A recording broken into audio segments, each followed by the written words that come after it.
Selamat datang kembali.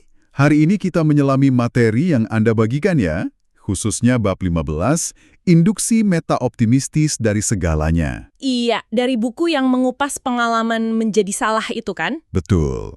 Biasanya kita anggap salah itu ya salah. Sesuatu yang bikin malu atau pokoknya harus dihindari deh. Tapi bab ini, menariknya, justru menawarkan kacamata optimistis loh. Betul. Pandangan yang cukup melawan arus sebenarnya. Kita terbiasa fokus pada konsekuensi negatif dari kesalahan. Iya kan? Bab ini mengajak kita lihat sisi lain.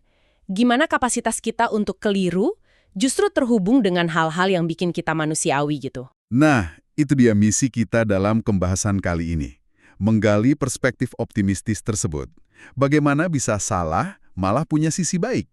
Bahkan mungkin fundamental. Oscar Wilde dikutip di awal bab, bilang, rahasia kehidupan adalah menghargai kenikmatan karena tertipu habis-habisan. Kedengarannya aneh, tapi mari kita coba bedah deh apa maksudnya. Boleh. Kita mulai dari cerita pembuka di bab ini ya, yang diceritain penulisnya sendiri. Silahkan, itu contoh yang bagus buat memulai sih. Oke, jadi penulisnya cerita pengalaman pribadi. Lagi hujan deras, buru-buru masuk mobil yang dikira miliknya. Ternyata salah. Di dalam ada orang asing lagi menyusui bayi. Wah, Bisa bayangkan canggungnya. Momen, salah, yang sangat jelas. Contoh kecil kesalahan sehari-hari. Tapi biasanya kita berhenti di rasa malu atau tidak nyaman itu kan? Persis, kita cenderung berhenti di permukaan rasa malu, penyesalan gitu kan. Bab ini mendorong kita lebih dalam. Pengalaman kikuk itu jadi semacam simbol. Kesalahan bukan sekedar insiden yang patut disesali. Terus, Justru kemampuan kita untuk mengalami momen salah seperti itu ya, kesenjangan antara ekspektasi dan realitas, itu jadi akar dari banyak kualitas kita yang paling berharga. kualitas berharga. Dari sebuah kesalahan masuk mobil, kedengarannya agak gimana ya? Agak jauh mungkin. Kualitas seperti apa misalnya? Imajinasi, optimisme, keyakinan, keberanian, bahkan empati dan kreativitas. Dalam bab ini ada rujukan ke psikolog Rollo May dan filsuf Henry Bergson. Oh ya, gimana tuh pandangan mereka? Mereka berpendapat bahwa celah antara pikiran kita dan dunia nyata, sumber dari semua kesalahan, itu justru lahan subur bagi seni dan kreativitas. Coba bayangkan, kalau aja kita bisa menangkap realitas secara langsung dan sempurna, tanpa kesalahan persepsi atau interpretasi, Iya. mungkin seni seperti yang kita kenal nggak akan pernah lahir. Atau ya nggak ada gunanya gitu. Oke, ini mulai menarik. Jadi ketidaksempurnaan kita dalam memahami realitas justru yang memungkinkan adanya seni. Tapi tunggu dulu, bukankah Plato punya pandangan yang sangat berbeda? Nah iya, kontras banget kan? Di The Republic, lewat dialog Socrates, dia kan menganggap seni itu justru berbahaya karena merupakan tiruan dari tiruan makin jauh dari kebenaran hakiki. Ingat analogi 3 ranjang itu? Ingat. Ide ranjang ilahi, ranjang buatan tukang kayu sama lukisan ranjang yang paling jauh dari kebenaran. Nah itu kan berarti seni kayak kesalahan dipandang rendah sama Plato. Karena nggak benar secara harfiah berhubungan sama bagian jiwa yang inferior. Indra, bukan akal. Itu kan model pesimistis ya? Anda menangkap kontrasnya dengan sangat baik. Pandangan Plato itu mewakili model pesimistis terhadap kesalahan representasi. Baginya, seni itu ya distorsi kebenaran. Nah, bab ini justru mengambil posisi yang berseberangan. Berseberangan dalam arti gimana? Menganggap distorsi itu baik itu? Bukan sekedar baik, tapi lebih ke produktif. Seni, terutama dalam perkembangannya di era modernisme, itu nggak lagi dilihat sebagai upaya gagal meniru realitas. Oh, oke. Terus gimana? Sebaliknya, seni jadi eksplorasi sadar ke dalam celah antara representasi dan realitas itu sendiri. Ada pergeseran besar kan? Dari realisme ala katakanlah George Eliot atau Gustav Courbet ke arah eksperimen bentuk kayak Gertrude Stein atau Picasso. Iya. Beda banget gayanya. Para seniman ini seolah nggak lagi terobsesi untuk benar secara harfiah. Mereka justru main-main di celah itu. Jadi ada kesengajaan untuk tidak benar? Kayak yang dikutip dari Tristan Tzara, dari gerakan Dadaisme itu, mari kita coba sekali ini untuk tidak benar. Tepat, itu semangatnya. Ada semacam kecurigaan terhadap klaim kebenaran mutlak yang kaku dan justru minat pada ambiguitas, pada kesalahan representasi. Ini nyambung nih sama konsep menarik dari penyair John Keats, negative capability. Pernah dengar? Samar-samar sih, itu kemampuan apa ya? Negative capability. Intinya, kemampuan untuk merasa nyaman berada dalam ketidakpastian, misteri, atau keraguan, tanpa merasa harus buru-buru cari jawaban pasti atau penjelasan logis. Kayak bisa bilang, oke, saya belum tahu jawabannya dan nggak apa-apa untuk saat ini. Semacam kedamaian dalam ambiguitas atau kesalahan pemahaman gitu. Oke. Jadi merasa nyaman dengan nggak tahu atau nggak benar sepenuhnya, kedengarannya sulit ya di budaya kita yang sering nuntut kepastian. Memang. Tapi dalam konteks kreativitas ini kuat banget.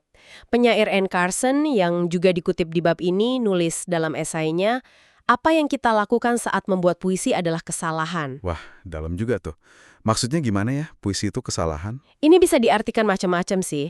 Mungkin maksudnya kata-kata itu sendiri salah karena cuma simbol, bukan realitas. Atau proses nulis itu sendiri penuh kesalahan dalam menangkap kebenaran yang sulit dipahami. Atau yang paling relevan sama tema kita, puisi itu kayak pengalaman salah, sifatnya mengejutkan, mengusik. Mengusik. Iya, maksa kita melihat dunia dengan cara baru. Sama kayak pas kita sadar kita salah, kan ada momen gitu kan yang bikin kita mikir ulang. Oke. Dan gagasan dakwah, kesalahan representasi ini bisa dinikmati, itu nggak cuma dalam puisi yang dalam ya, tapi juga di hiburan kita sehari-hari. Saya jadi kepikiran soal gimana kita nonton film, baca novel, main game. Betul. Kita kan secara sadar nerima sesuatu yang kita tahu salah atau nggak nyata. Istilahnya suspension of disbelief itu kan. Kita nahan rasa nggak percaya kita demi bisa larut dalam cerita dan dapat kesenangannya. Contoh yang sangat pas. Kita secara sukarela masuk ke dalam kesalahan atau ilusi itu. Dan lihat juga gimana humor bekerja. Bukankah inti dari banyak humor itu ya ketidaksesuaian, kejutan, ekspektasi yang meleset? Iya juga ya. Kayak apa contohnya? Lesetan salah ucap yang disengaja, terus kesalahpahaman yang jadi lucu, komedi fisik atau slapstick itu kan seringnya karena salah perhitungan atau kecelakaan kecil, ironi, satir, semuanya main di area kesalahan atau ketidakcocokan antara apa yang diharapkan sama apa yang terjadi. Sumber ini sempat nyinggung teori humor juga ya. Ada yang bilang kita ketawa karena merasa superior dari yang bikin salah. Ada yang bilang ketawa itu buat legain ketegangan. Iya, ada teori kelegaan juga. Terus ada teori ketidaksesuaian yang Anda sebut tadi. Bahkan ada ide humor sebagai cara mengakui kekurangan kita bersama. Semuanya muter-muter di sekitar kesalahan. Betul. Humor itu cara kita main-main dengan kesalahan, mengakuinya, dan bahkan ya merayakannya. Nah, kalau kita tarik lebih jauh lagi ke ranah psikologi, Oke. ternyata ada temuan menarik loh soal hubungan antara akurasi persepsi kita sama kondisi mental. Maksudnya gimana tuh? Akurasi sama mental. Ada studi klasik oleh Eloy dan Abramson yang disebut depressive realism. Depressive realism, realisme depresif? Iya, mereka nemuin secara paradoks nih, orang yang ngalamin depresi ringan itu cenderung lebih akurat dalam menilai situasi dan kemampuan mereka sendiri dibanding orang yang nggak depresi. Hah? Serius? Justru lebih akurat? Iya. Sementara orang yang lebih bahagia justru cenderung punya bias optimisme, sedikit melebih-lebihkan kemampuan diri atau prospek masa depan, jadi agak kurang akurat. Tunggu.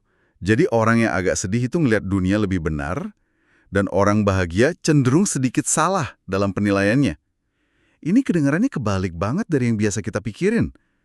Bukannya akurasi itu selalu lebih baik? Intuisi kita memang bilang gitu kan, tapi studi ini nunjukin bahwa sedikit ketidakakuratan yang optimistis ini mungkin justru adaptif. Adaptif, maksudnya membantu kita bertahan hidup atau berfungsi gitu. Bisa jadi terlalu akurat, terlalu ngelihat kenyataan pahit apa adanya, mungkin berkorelasi dengan suasana hati yang lebih murung. Ini bukan berarti depresi itu disebabkan oleh akurasi ya, tapi ada korelasi yang menarik gitu. Oke, ini ngubah cara pandang banget sih. Jadi sedikit menipu diri sendiri secara positif itu bisa jadi sehat. Istilah yang dipakai di bab ini adalah beneficial self-deceptions, penipuan diri yang bermanfaat. Oke. Contoh klasiknya Don Quixote yang bahagia ngelawan kincir angin yang dianggapnya raksasa. Michel Foucault ngelihat Quixote sebagai metafora kecenderungan kita buat mempertahankan citra diri yang sedikit lebih baik dari kenyataan. Contohnya gimana tuh dalam hidup kita? Ya, mungkin kita secara samar merasa sedikit lebih muda dari usia sebenarnya, atau sedikit lebih menarik, atau pekerjaan kita sedikit lebih penting daripada kenyataannya. Atau kita punya pandangan yang sedikit terlalu indah tentang pasangan kita, rumah kita, atau tujuan hidup kita. Iya juga sih kadang-kadang ngerasa gitu. Tapi apakah pandangan yang sedikit salah ini beneran bermanfaat? Bukannya ini bisa bahaya kalau kita jadi ngabaikan masalah nyata, di mana batasnya antara optimisme sehat sama, delusi yang merugikan. Pertanyaan yang sangat penting, tentu ada batasnya. Bab ini nggak nyaranin kita hidup dalam delusi total ya, jelas nggak. Tapi dalam batas wajar, bias optimisme ini punya fungsi penting. Fungsi apa tuh? Keyakinan bahwa kita bisa melakukan sesuatu, meskipun rekam jejak kita mungkin nunjukin sebaliknya. Kayak teman penulis yang dikutip tuh, yang selalu berencana baca novel sulit Ulysses tapi ujung-ujungnya malah makan coklat. Iya. Ingat contoh itu. Itu kan bentuk kesalahan prediksi ya. Dia prediksi bakal baca, tapi gagal. Tapi kesalahan inilah, bias optimisme inilah, yang dorong kita buat nyoba lagi. Buat mulai proyek ambisius, buat jatuh cinta, buat berharap. Tanpa itu, kita mungkin bakal terlalu takut gagal dan nggak berani ngambil resiko sama sekali. Saya paham. Jadi kalau saya coba rangkum benang merahnya sejauh ini ya, mulai dari seni yang justru merangkul kesalahan representasi, Iya, terus kemampuan kita nikmatin fiksi dan humor yang main-main sama ketidaksesuaian. betul. Sampai bias optimisme yang penting buat kesehatan mental dan motivasi kita. Semua ini nunjukin kalau kapasitas kita buat salah, buat menyimpang dari realitas objektif yang kaku, itu bukan cacat. Malah bagian integral dari apa yang bikin kita kreatif, tangguh, dan bahkan bahagia. Anda merangkumnya dengan sangat baik.